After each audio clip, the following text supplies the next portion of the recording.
ഭക്ഷണത്തിൽ വൃത്തിൻ്റെ കാര്യത്തിൽ വളരെ മോശമായിട്ടുള്ള ഒരു നഗരമാണ് കൊൽക്കത്തയെങ്കിലും കൊൽക്കത്തയിൽ വന്നു കഴിഞ്ഞാൽ കൊൽക്കത്തയിലെ സ്ട്രീറ്റ് ഫുഡ് കഴിക്കാതെ ഞാൻ പോകാറില്ല. ഇന്നെന്തായാലും കത്തി റോൾ കഴിക്കാനുള്ള തയ്യാറെടുപ്പിലാണ് ഞാൻ വന്നത്. കൊൽക്കത്തയിൽ എയർപോർട്ട് പുറത്താക്കിയപ്പോൾ തന്നെ അതിൻ്റെ തൊട്ടടുത്തുള്ള ഒരു തട്ടുകട കയറി ഒരു കത്തി റോൾ ഓർഡർ ചെയ്തു.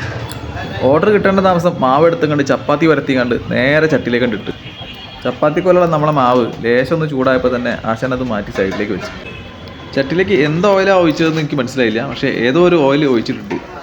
ആ ഓയിൽ നന്നായിട്ട് ചൂടായ സമയത്ത് കത്തിറോളിൻ്റെ മെയിൻ ഐറ്റമായിട്ട് ചപ്പാത്തിക്കോലം നേരെ അതിലിട്ട് പൊരിച്ചെടുക്കണ കാണുന്നത്.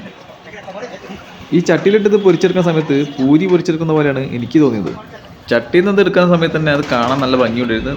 അത് കാണുമ്പോൾ നാല് വെള്ളം നന്നായിട്ട് വരികയും ചെയ്യുന്നുണ്ട്. കത്തിറോളിൻ്റെ ഉള്ളിൽ ഫില്ല് ചെയ്യാനുള്ള സാധനങ്ങളാണ് അടുത്തുണ്ടാക്കാൻ പോകുന്നത്. അതിന് വേണ്ടിയിട്ട് ചട്ടിയിൽ ആദ്യം കുറച്ച് ഉള്ളിട്ട് വാട്ടിയതിന് ശേഷം വേവിച്ച് വെച്ച ചിക്കൻ അവിടെ ഉണ്ടായിരുന്നു, അതെടുത്തിട്ട് അതിലേക്ക് ഇട്ടാണ്. എന്നിട്ട് നന്നായിട്ട് അത് ചൂടാക്കി എടുക്കുകയാണ് അവിടെ ചെയ്യുന്നത്. ആ ചട്ടിയിൽ കിടന്നിട്ട് ആ ചിക്കനും ഉള്ളിയും കൂടെ ഒന്ന് മുരിഞ്ഞു വരുന്ന സമയത്ത് അതെടുത്തും കണ്ട് നമ്മളെ കത്തിറോളിലെ മെയിൻ ആയിട്ടായിട്ട് ആ ചപ്പാത്തി വരെ വെള്ളമില്ലേ അതിലേക്ക് ഫില്ല് ചെയ്തുകൊണ്ടിരിക്കുകയാണ്.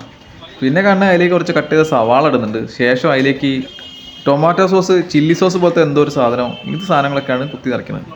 കൂടെ ലേശം നാരങ്ങ കൂടെ നന്നായിട്ട് പിഴിഞ്ഞിട്ട് അതെടുത്തിട്ട് നന്നായിട്ട് റോൾ ചെയ്യുകയാണ് ചെയ്യുന്നത്. ആ റോൾ ചെയ്ത് പേപ്പറിലാക്കി വീണ്ടും റോൾ ചെയ്തിട്ട് നമുക്ക് തരികയാണ്.